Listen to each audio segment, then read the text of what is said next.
with a great salary. On your first day of work, you meet with the head of human resources to go over your benefits and make some choices. After reviewing your vacation and health benefits, the discussion changes to retirement plans and which one you want to enroll in. Retirement? Who cares about that? You just started working. Well, you should care because the choices you make now could have a big impact on your life down the road. Let's take a look at some of the different retirement plans your employer might offer or that you might enroll in on your own. While we've talked about how Social Security may not cover a large amount of your retirement needs, the good news is that the federal government has set up a number of different plans that provide tax incentives for you to save money for the future. The biggest incentive is that you don't have to pay tax on any income that you contribute to some retirement plans until you withdraw the money. These are called tax-deferred plans. Since your contributions aren't taxed, you'll have more money to contribute to your plan, which will increase the returns on your investments.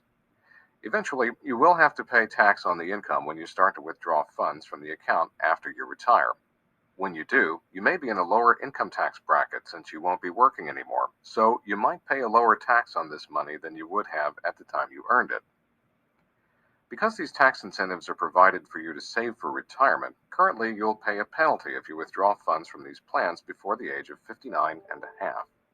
These tax incentives are mostly associated with defined contribution retirement plans, which are retirement plans that are funded by the employees with or without contributions from their employers.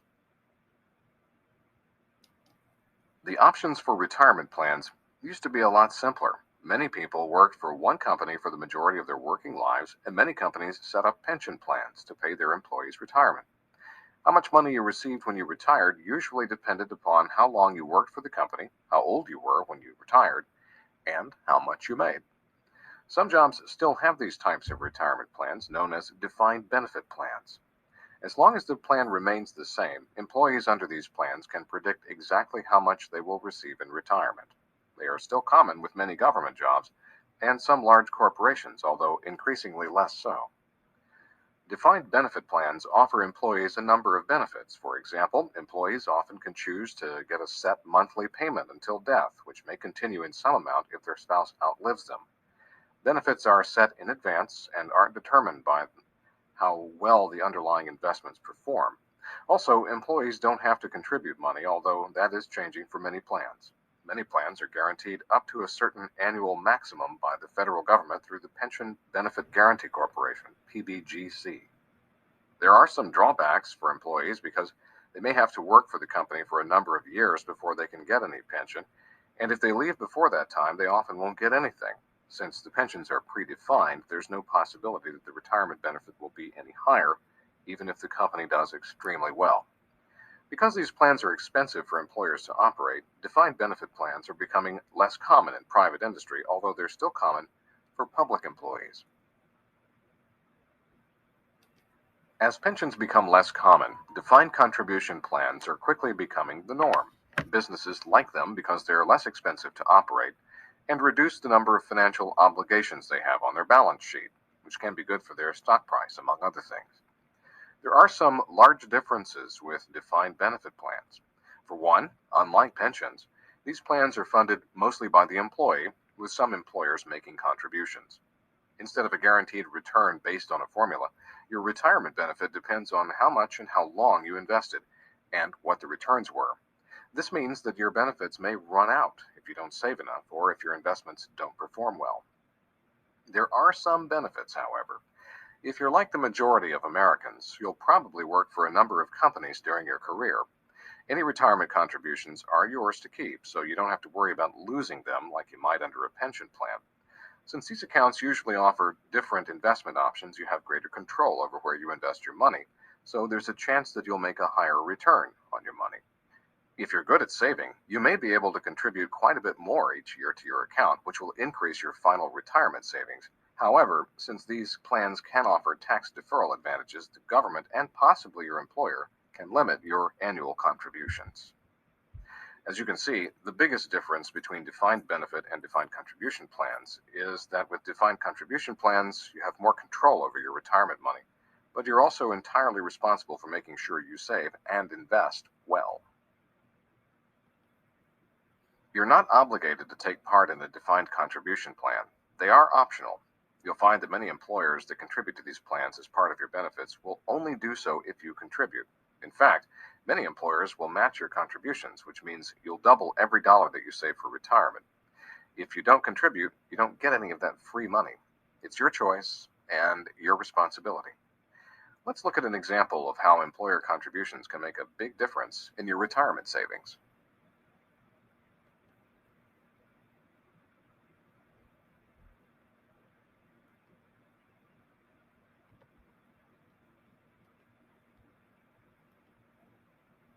Let's look at the different types of defined contribution plans that your employer may offer. These vary based on the type of employer you work for. Private companies offer 401k plans, while tax-exempt organizations such as universities, healthcare institutions, and some nonprofit organizations offer 403b plans. 403b tax-sheltered annuity plans are related plans offered by public schools and some tax-exempt organizations. Government employees at all the local, state, and national level have the option of joining 457 plans. While they go by different names, they function in much the same way. They are plans which allow people to contribute money to their retirement plans before tax is taken out. In other words, people defer paying taxes until they start withdrawing the money. Let's look at some other features of these plans. As mentioned, these are all tax-deferred retirement accounts where your contribution is deducted from your paycheck before it is taxed, which lowers your taxable income. Each employer offers different investment options so that the employee can choose investment products that match their own goals and needs. Many employers will match all or a portion of an employee's contribution to the plan. Unlike pension plans, if you change jobs, you can transfer or roll over your account balance into another qualified retirement plan at your new job. Unless otherwise limited by your employer, you can currently contribute up to $16,500 per year. However, those employees over the age of 50 may be able to make an additional catch-up contribution of up to $5,500. These amounts change frequently and are subject to employer restrictions. Finally, many plans allow you to borrow against the account for certain circumstances, but doing so may reduce your final retirement fund. In addition, you may have to pay tax penalties if you don't pay the loan back on time. Even though you're in one plan, things might change at your company, and you need to be aware of how it affects you. Watch the short video clip that talks about how one man's retirement expectations quickly changed when his company was sold and they changed from a defined benefit to a defined contribution plan. Even if your employer doesn't sponsor a retirement plan, or if you'd like to just supplement your plan, you can open an individual retirement account, an IRA. The most common types are traditional and Roth IRAs. Let's look at the traditional IRA first. Like the other defined contribution plans we just discussed, these accounts are tax deferred up to certain income limits. There are strict limits on how much you can put in the account every year, currently $5,000 up to the age of 49, $6,000 if you are over 50. These numbers change over time and are affected by your income and other retirement accounts. Unlike employer plans, since you pick where you're going to establish your account, you can invest in anything that these institutions offer. This gives you greater flexibility in managing your account. You can contribute to these plans at any age up until you are 70 and a half years old, after which you have to start withdrawing money or face penalties. This is the same for 401k plans. Finally, you can't take money out of the account unless you're transferring it to another qualified retirement plan. Otherwise, you'll pay a penalty and the money will be taxed. Roth IRAs are very similar to traditional IRAs with a couple of key differences. The main difference is that a Roth IRA is not tax deferred, meaning that the money that you put into the account is taxed in the year it was earned, and you pay no tax when you withdraw it at retirement. Why would you want to pay taxes on the money now? There may be many reasons, but here are a couple. If you think you'll be in a higher tax bracket when you retire, then you'll be paying less tax on the money now than you would in the future.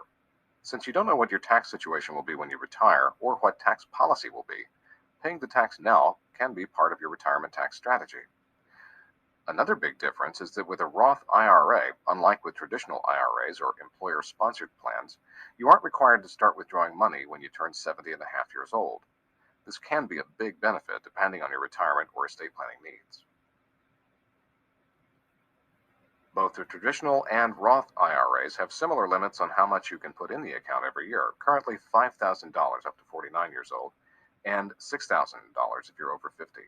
You can have both types of accounts and split the amount you contribute to both, but the combined contribution has the same limits as the individual accounts.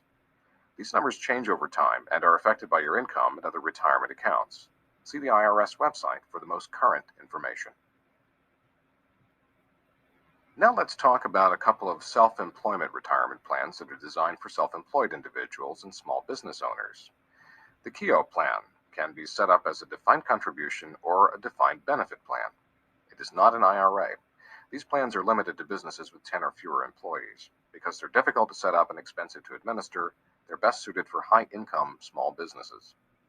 The Simplified Employee Pension Individual Retirement Account, or SEP IRA, is an IRA designed for small business owners to fund their retirement accounts as well as their employees. It's much easier to set up and maintain this type of account, so it's better suited to small businesses that don't have high incomes. Since these are IRAs, you can invest just like an IRA, your contributions are tax exempt, and you cannot withdraw funds until you're 59 and a half. The rules for contributions by self-employed workers are slightly more complicated. See the IRS website for more information. Finally, one type of retirement instrument that used to be more common are annuities or annuity contracts. The most common are contracts between a person and a business, usually a life insurance company whereby someone pays a premium for a set number of years, most likely until they retire. The person then receives a guaranteed amount on a regular basis until they die, or whatever the contract states. If this sounds a lot like a pension, it is, except the person receiving the check paid the money for the contract rather than the employer. There are many different types of annuities available which may or may not function like this example. Some of these annuities have tax-deferred characteristics, similar to other retirement plans we've looked at. Annuities are more likely to be part of a more comprehensive retirement plan for someone who already has many of the other retirement accounts covered and is looking to address specific needs.